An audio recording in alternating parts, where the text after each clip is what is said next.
Good morning, everyone. Good morning. And here we have, and we're continuing learning Chassidut Chabad, hoping that this will finally bring the Mashiach today. How long can we live just hoping? Here we go. Any second now it has to happen.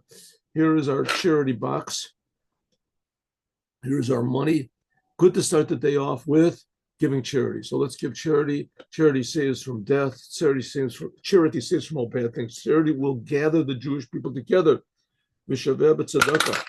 Any second now, the Holy Temple will come down from heaven, and all the Jews will be gathered to the Holy Land of Israel. It'll be all in newspapers, and all the Jewish people will realize that God chose them to improve the whole world, to bring blessing to the world.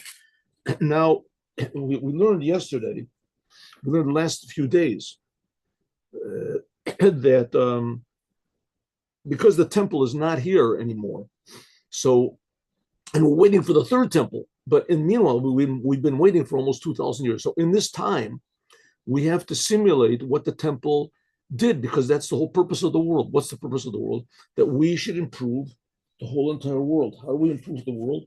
By revealing the soul of the world in the body of the world, which the soul of the world is God, the spiritualness, and the world is physical. How do you do that? By appealing to the essence of God, which the essence of God is above the soul and it's above the body of the world. So the essence of God, how do we appeal to the essence of God?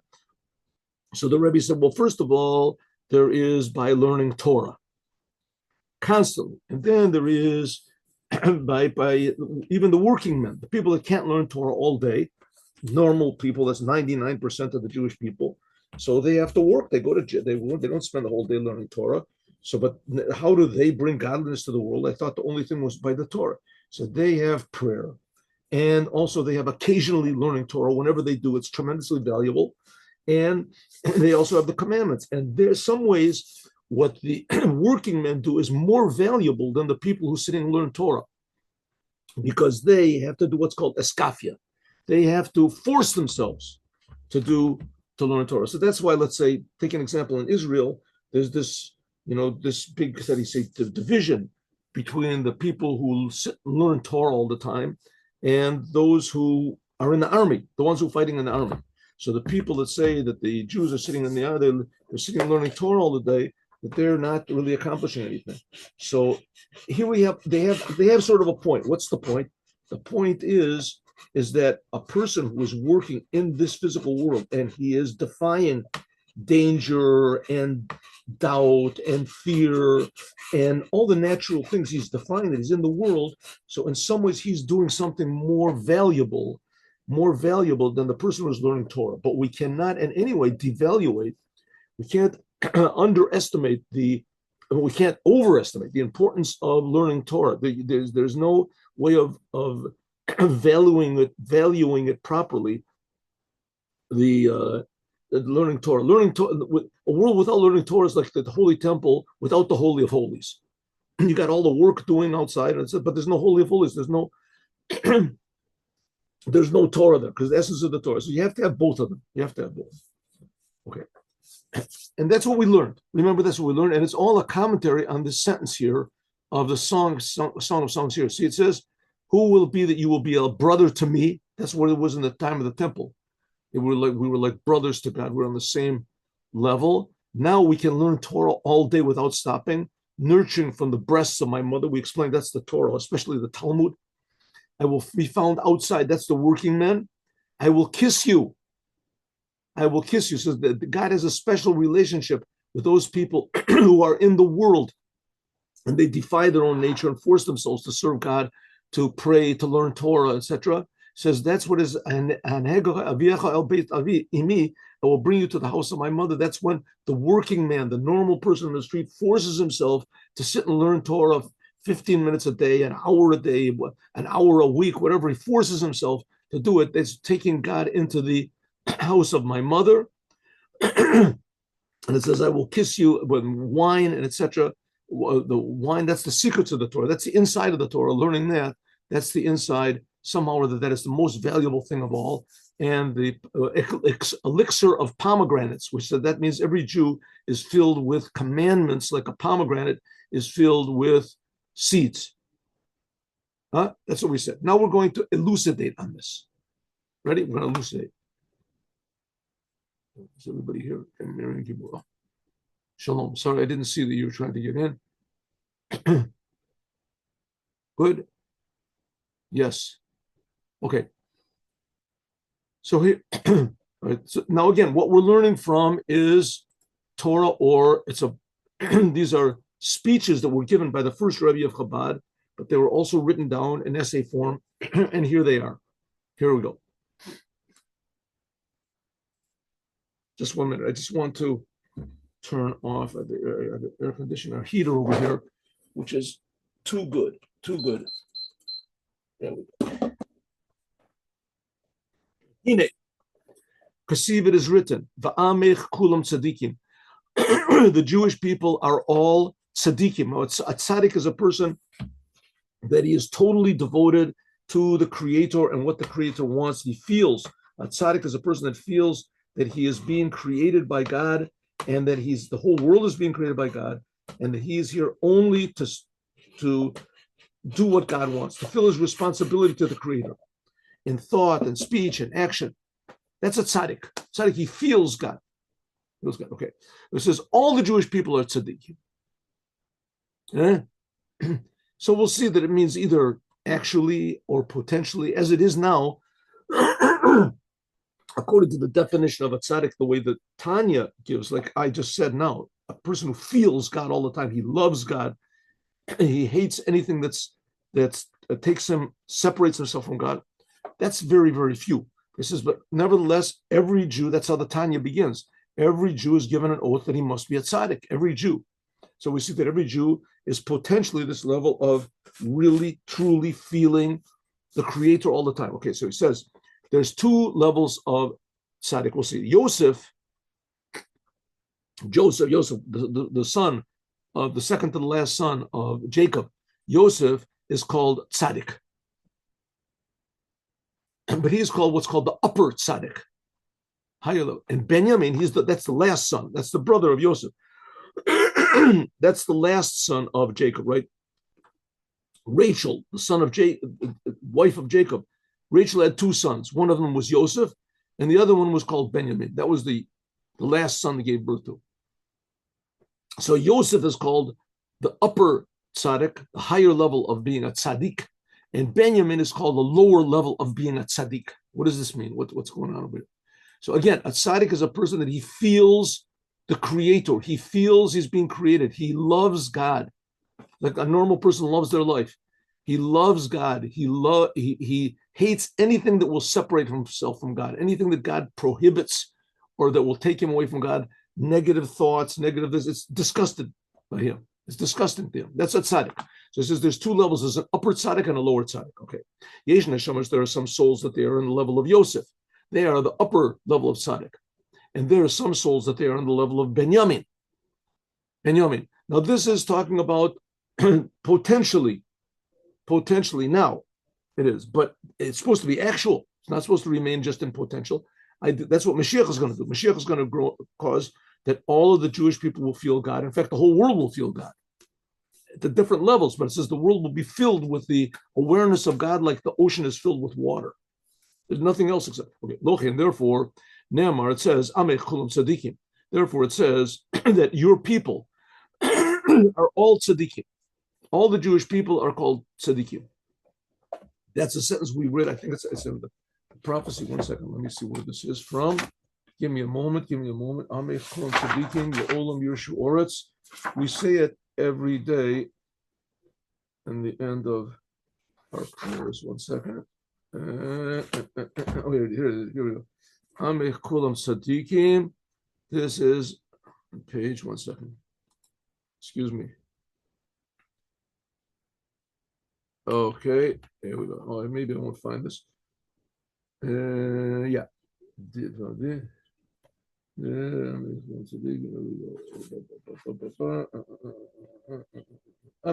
That's right, Isaiah. It's in Isaiah chapter 60. Therefore, it says that all of the Jewish people are all tzaddikim. In other words, that they all have potentially this feeling. That's why the Jews are called the sons of God, right? Sons of God. So that's what it means. Okay. It says,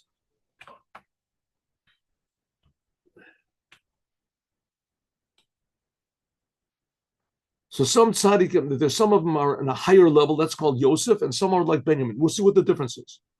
This is relevant to each one of us, right? So pay attention. Per tzaddik elyon, this upper level of tzaddik, hainu makasher atzilut bebria. He attaches the essence of what God is to the worlds. That's called the dimension, which is called atzilut. There's 4 dimensions in general, 4 dimensions of godliness, of creation. There's atzilut in general. That's the creator. That's the creator. This is not, so to speak, the essence of God, but this is the revelation of the essence of God. This is like what was revealed in Mount Sinai, Atzilut. And Bria, that's where the souls are. That's the dimension of reality. So they attach the upper tzaddikim, they attach Atzilut, pure godliness, Bria, into the beginning of the creation.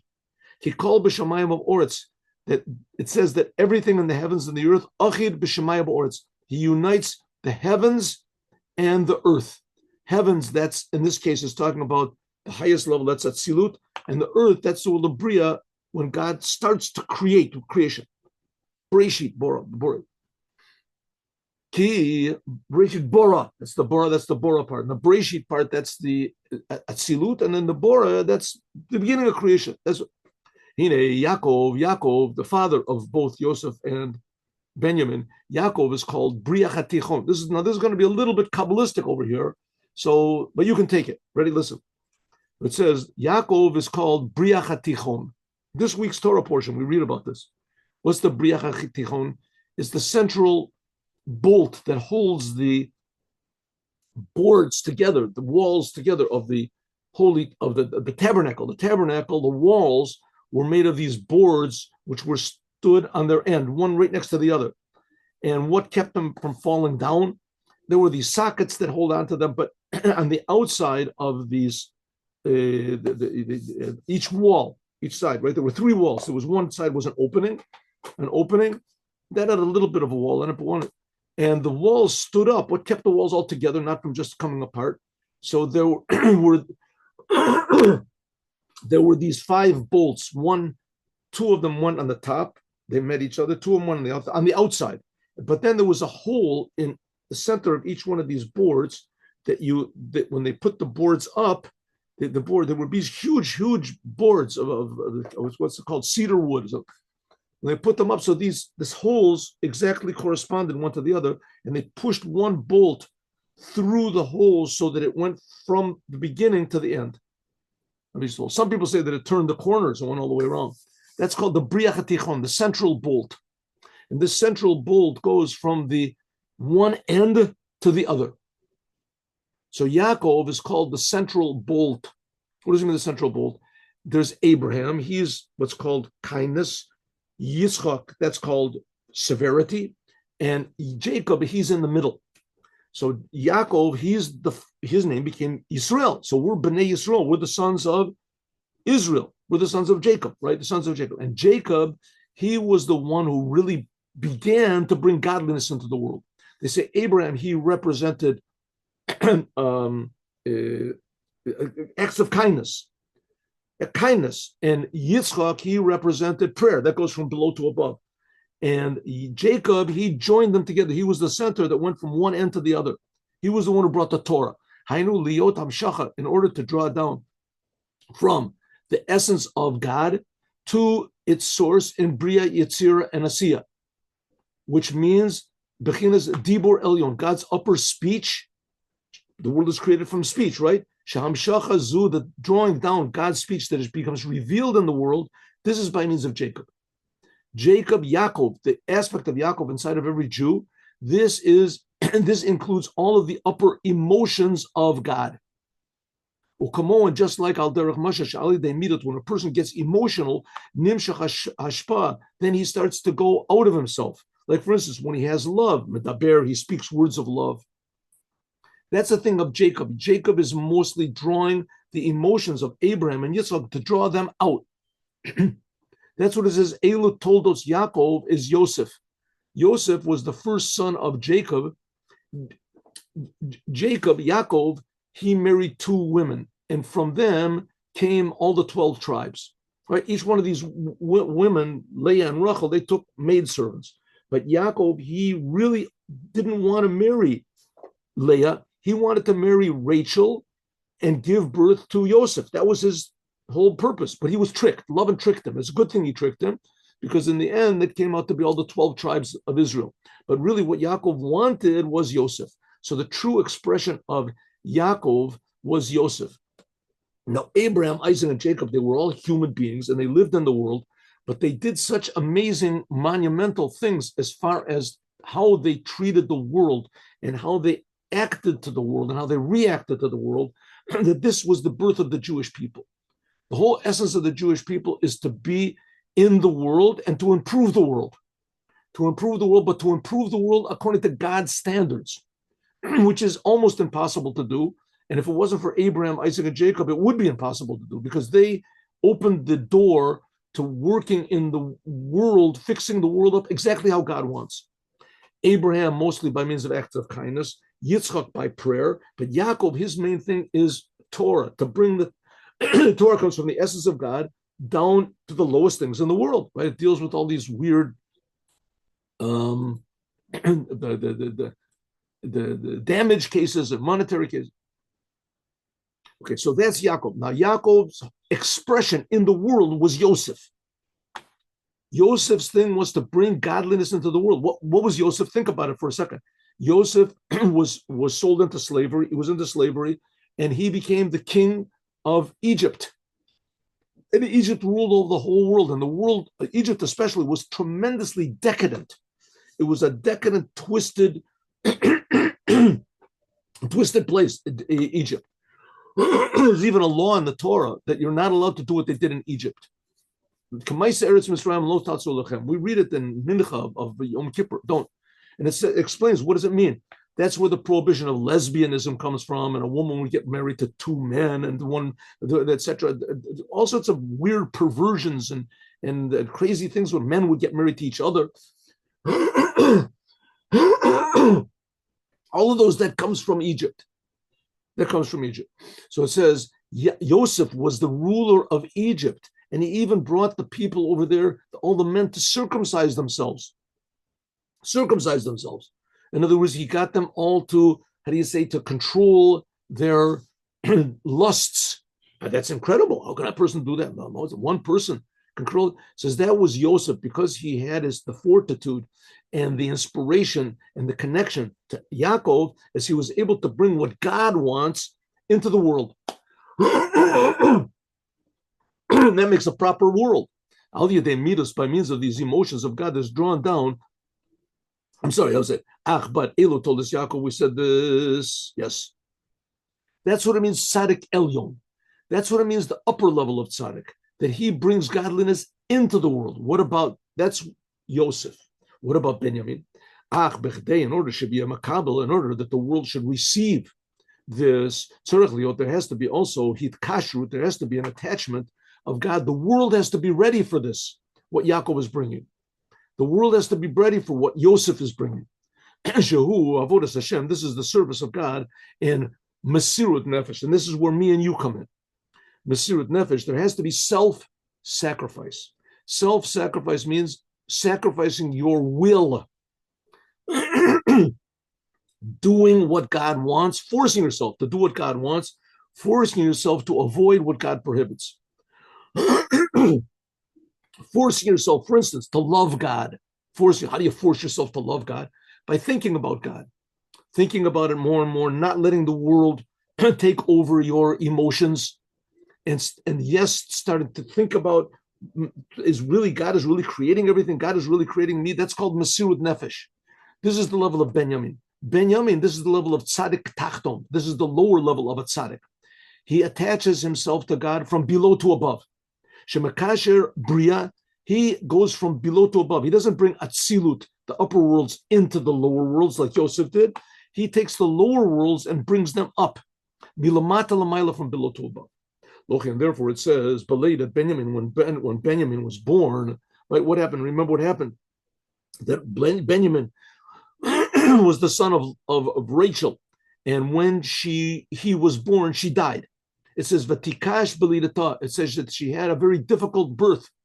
He Benjamin, because Benjamin, who it kalut a bittel, because Benjamin is the idea of surrendering yourself, including yourself in the truth of what God is, so to speak, killing yourself. What does it mean, killing yourself? Killing your desires. I want to get mad. I'm not going to get mad. I want to have a desire. I'm not going to. I want to take revenge. I'm not going to take revenge. I want to just be lazy. I'm not going to be lazy. I'm going to do what God wants. He kills himself from below to above, from Bria Yetzir and Asiya to Atzilut. In other words, define yourself. Yourself feels that I really exist. I really exist. And, God, maybe God exists, but the main thing is me. I feel myself. Surrendering that self. That's what it means, self-sacrifice. Surrendering that false feeling of self to Atzilut. That's Benjamin. Now, who would want to do a thing like that? Why would a person want to do a thing like that? He says that's because he's called a tzaddik. He really wants to connect himself in the world to God, but he doesn't feel God. Yeah, and he wants to feel God, but he doesn't. That's Benjamin, the tzaddik from below to above. And Yosef is from above to below. He really feels the creator. He really feels the almighty creator all the time. And he brings that feeling into wherever he goes. That's the opposite of giving birth.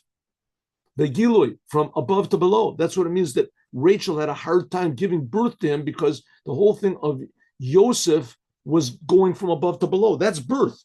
And Benjamin is from below to above, not wanting to be revealed in the world, to want to attach the world to God, going back up. That's the idea of the commandments. The commandments also have these two levels. Yesh mitzvahs, there are some commandments which they are drawing down from above to below. Most of the commandments, like sounding the shofar, taking a lulav, etrog, tzitzit, tefillin, you're drawing godliness down into the world. There are some commandments which they are alot, elevating the world, like the sacrifices, for instance. You take a regular animal, you transform the animal to godliness. Rashis agaze means you shear the sheep. You take from a sheep and you make from the wool of the sheep something holy, something useful to man. That's what it says. Rav Shalom Banayach. That's what it means. There's a multitude of peace for your children. Peace is attachment of two opposites, a mashpia and a kabel. Peace means when there's a giver and a receiver, and both of them join together. That's what peace is.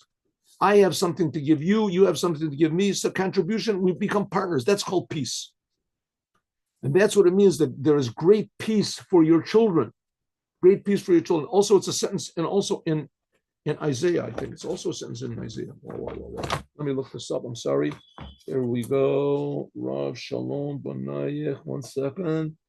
Yep, that's right. Also Isaiah. It's a sentence in Isaiah 54. There's a lot of peace. What do you mean there's a lot of peace? Shalom, it says, Yesh Beit Bechinas, there's two types of peace. That's what it means, a multitude, there's a minority of two.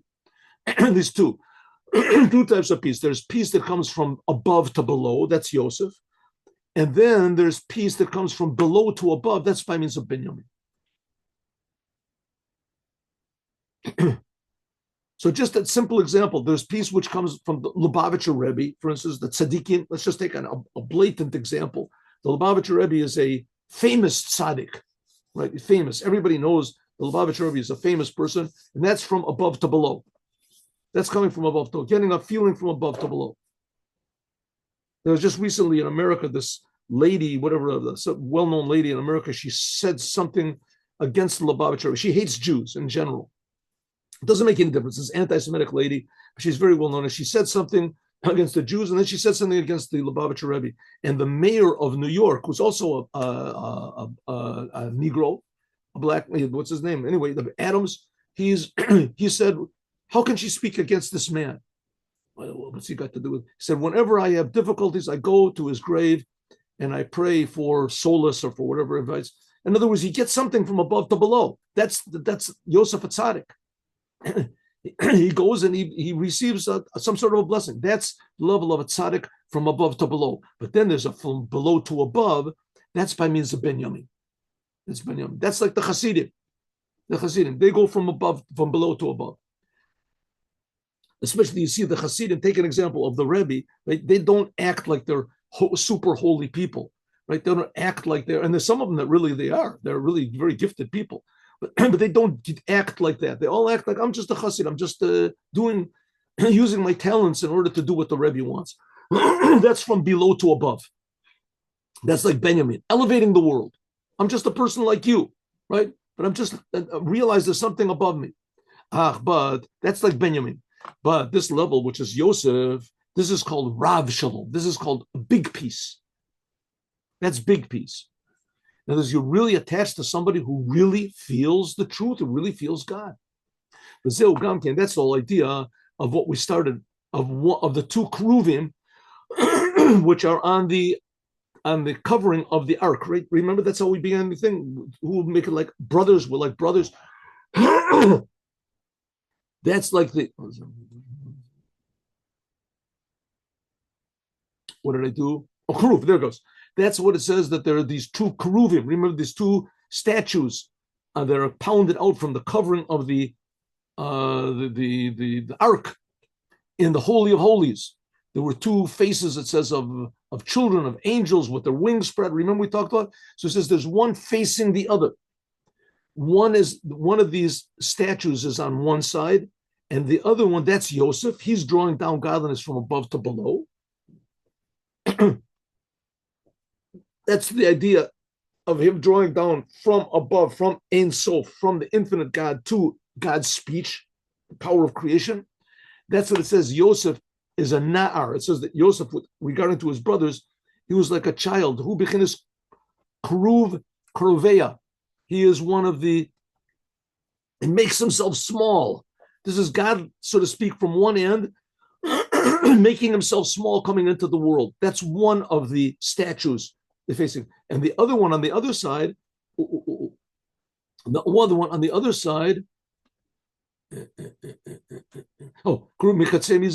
this is Benjamin. This is going from below to above. This is the attachment of the receiver from below to above. And it says their faces were facing one to the other. This is joining both of them together. That's what happened when there was the Holy Temple. That's what says that they were like brothers. There was one face was representing godliness coming from above to below, and the other one was godliness from us, going from below to above. That's Yosef and Benjamin. That's the two brothers. They were two brothers. And that's what it means. You should be like brothers. We should be like Yosef and Benjamin. Namely, what? That godliness should come down to us. We should be imbued with godliness from above to below. And also we should be inspired to go from below to above, to make ourselves vessels for this godliness that comes down to us, to leave our selfish urges and attitudes and paradigms, etc. And that was what was there in the time of the Holy Temple. But so in other words, in the time of the Holy Temple, there was no such thing as a Jew that doubted if God exists. There's no such thing as a Jew that doubted if the Torah is true. But they would make up excuses. They made excuses up, right? Everyone knew that idolatry was forbidden, but they made excuses. And maybe it's not, it's forbidden all the time. Maybe whatever they did, they knew how to make up excuses good, right? They knew how to make up, but they all knew it was forbidden. It says all the 10 tribes, they worshipped idols, especially even the two, they worshipped the golden calf. They had made 2 golden calves. They worshipped them for like 250 years. But they made excuses why it's okay. There's somehow or other they figured it out, according to Torah, that they can make excuses about how to. But when the Holy Temple was destroyed, Israel, that we, the Jewish people, have a request to God, if we would only be brothers again, us and you, God. How do we do that? By means of nurturing from the breasts of my mother. That's what means, what is it? Learning Talmud, Torah Shebal Peh, Talmud, the Shulchan Aruch, the laws of the Torah, etc. The details of the Torah, like we said before. Achzeo, this is by means of the souls which they come from Yosef. These are people that can sit and learn Torah all day, and they feel the godliness of the Torah. That's the upper tzaddik. They bring godliness into the world, like Yaakov did. They are called brothers to God. They're really called brothers. This main thing is but that which the people who sit and learn Torah all day, the big tzadikim, the revealed tzadikim, the tzadik elyon, that's only in the spiritual world. It doesn't affect this world very much. Because the main thing is by means of thought and speech. That's learning Torah. Learning Torah is mainly in thought and in speech. But in order that this revelation should be even the outside worlds, that's what we really want, that it should be in the worlds, right? Like that mayor of New York said, right? Whenever I have any questions, I go to Lubavitcher Rebbe, that the physical world should actually be affected by what God wants. That's what it says, I will find you outside. I will find you outside. Now, I'm just taking this example, but how did the mayor of New York, how did he know about the Lubavitcher Rebbe? How did he know? So he must have had some Chabad Chassid come to him and tell him, listen, let's go to the Ohel, the place where the Rebbe is buried, and you'll see something. You'll see something amazing going on over there. And he did, and he felt something. He felt something. He felt that it's a place that gave him strength, that gave him a feeling that there is truth in the world, that he can stand against the lies in the world. Huh? And he's just a regular, normal person, right? Okay, an intelligent person, a talented person. Not everybody can be the mayor of it. I mean, really, the fact is anybody can be the mayor. We just can't be the mayor. But he happens to be a talented and a sensitive person. So he got this point. But the point of it is that it affects the world. That says the level of the upper tzaddik. Let's say that's like the Lubavitcher Rebbe, is from above to below, but from below to above. And that it's not the world, it's not accepted by the world, just by the Rebbe's presence. It has to be by means of his Hasidim from below to above. That's by means of the souls, which are called Benyamin. That mostly what they do is b'maiseh, deed in the world, not sitting and learning Torah or dealing with Kabbalah or praying. Charity, especially charity and good deeds. By means of this is drawn down into this physical world. And that's what it says, Perish, Ashakecha, I will kiss you. Neshikin, as Dabkos Rucha Barucha, means attachment of one spirit to the other. Inyan, this means like Al Derek Moshe, Neshikin Gashmis, like for instance, a person gives a kiss.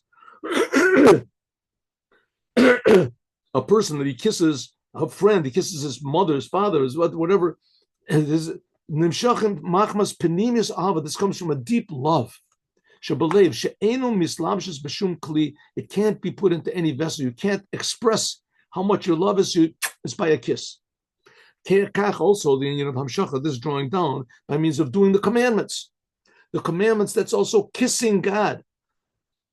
This is the aspect of Benyamin, being in the world and going up to God by doing the commandments. This draws down from what's called the level of akudim.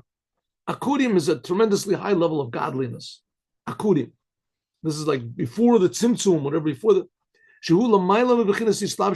there's no even vessels. This is atzilut, the level of atzilut we talked about before. This is relevant to the worlds. This is one of the worlds, which is not the case level of akudim. That's, for our purposes, let's say that's the essence of God. Atzilut is like the soul of God, godliness in the world. Akudim is like God himself, the essence of the soul. Hainu mishum, because she'al, the essence, the soul of the world, whatever. That's atzilut. That's already relevant to spiritual, and akudim is above the spiritual, is the creating of the spiritual. That's sort of a generalization, but that akudim. Hainu mishum, because by that, and that's kissing. That's the kisses that God kisses us. Right? Because of Benyamin working in the world and refining the world. And the world, we said before, was, remember, from Tohu. It has this these sparks which are all confused in the world, and that's the reason we're here. By working in the world, that there's the tremendously high lights, which are higher than being able to be in any vessels. That's the source of evil. In some ways, the source of evil is higher than the source of good. In some ways, it has the ability to cover over. It has the ability to fight God, to the degree that the first of the 10 commandments is, I am God. God is like showing how powerful he is. I am God that took you out of Egypt. Why didn't God say, I'm the God who created the world? It says, because the world, that comes from God's goodness. And Egypt, that comes from God's ability to conceal this goodness. We just finished learning the mimer from the Rebbe. Lamaila ad kates. Above, without any end. So somehow or other, fixing up the physical world, that attaches us to a level which is called akudim. Akudim comes from the essence of God that creates not only good, but creates also the ability, the nature of the world to oppose good. So that's the essence of God, which is above both of them. That's the level of akudim, which means basically that when you're in this world and you're put into difficulties, like I told you before, I think I told you a lot of times, it says that I said Professor Viktor Frankl, he was in the Holocaust, right? He was a big psychiatrist, and he said he was in the Holocaust. He said that if you ask him, that more people became believers in God, Jews became believers in God because of Auschwitz than outside, because they were under pressure, terrible, awful pressure, and they had, the only way they could remain is by revealing something in the essence of their soul. The essence of their soul. They have to stop thinking about the future, about the past, what I've lost and what I'm going to lose and what's going to be, and to forget about it. Just thinking about what is right now. Who am I? Why I'm here because I'm a Jew, right? Why is it so bad that I'm a Jew? Why am I suffering in the Holocaust because I'm a Jew? What is this thing of being a Jew? What does it mean? It must somehow or other be so, how do you say, aggravating to these people. And who is it aggravating to? Hitler, who wants to destroy the whole world. Stalin, who wants to kill tens of millions of people. That aggravates them, that I'm a Jew. Suddenly, people started realizing, what is this thing of being a Jew? What's going on? It reveals the essence of their soul. That's what it seems, that being in the world and meeting with the challenges of the world and the difficulties of the world and the threats of the world makes us reveal who we really are. That's what it means. That's purifying the sparks of Tohu, reveals this level of akudim that's even higher than anything in the world, the essence of God. It says this comes from the world of Tohu. That's where the breaking of the vessels was from, which is not the case in the world of akudim, which is above. In Tohu, there's akudim, nekudim, and berudim. It's represented by the sheep of Jacob that he worked with. So it says, Nekudim, that's the world of Tohu. That's points. And Akudim is above that. That's, so to speak, the essence of God himself. Okay. Al Yadei Berurim, by means of working in this world and refining, defying the world, and also transforming the world, is that Mamshichin, we draw down from a level which is higher than the Tohu. In other words, with the source of bad in the world is God. And we reveal, why did God create bad in the world? Not because God is bad, even though it might seem that way, but not because God is bad, because God wants us to transform the bad. I mean, it seems a little bit sort of exaggerated to me, but that's what I'm not God. I didn't create the world. If I was God, I wouldn't create the whole business. Just leave the whole business alone, I think. But if you learn Chassidut, you realize that it's not so. That by means of a person being in the world, Mashiach is supposed to reveal this amazing good that we have absolutely no conception of what that good is. What some sort of good that will negate death and negate all, and that's only because of the work that we're doing now. So that's what he says. That's what it means, Neshikim. That's what it means that God kisses us. This is above speech. This is above speech. And that's the kisses. That's what's the revelation is going to be in the future. Let's go back just here to show a little bit. What is the kisses? See, it says, who will make you like a brother to me? It says, I will take you outside. I will kiss you. And also, they will not despise me. That comes from being bechutz, outside. That's what King Solomon was hinting at in the Song of Songs, Shir HaShirim.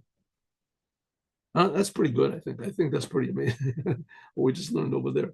So it should empower us to know that we're here for a reason, and the world might be bad, and it is bad, but the inside of it is something incredibly good, and it's waiting for us. That's the idea of Mashiach, to reveal this good, which was the result of the Jewish suffering for all these thousands of years. Okay, now let's stop with him.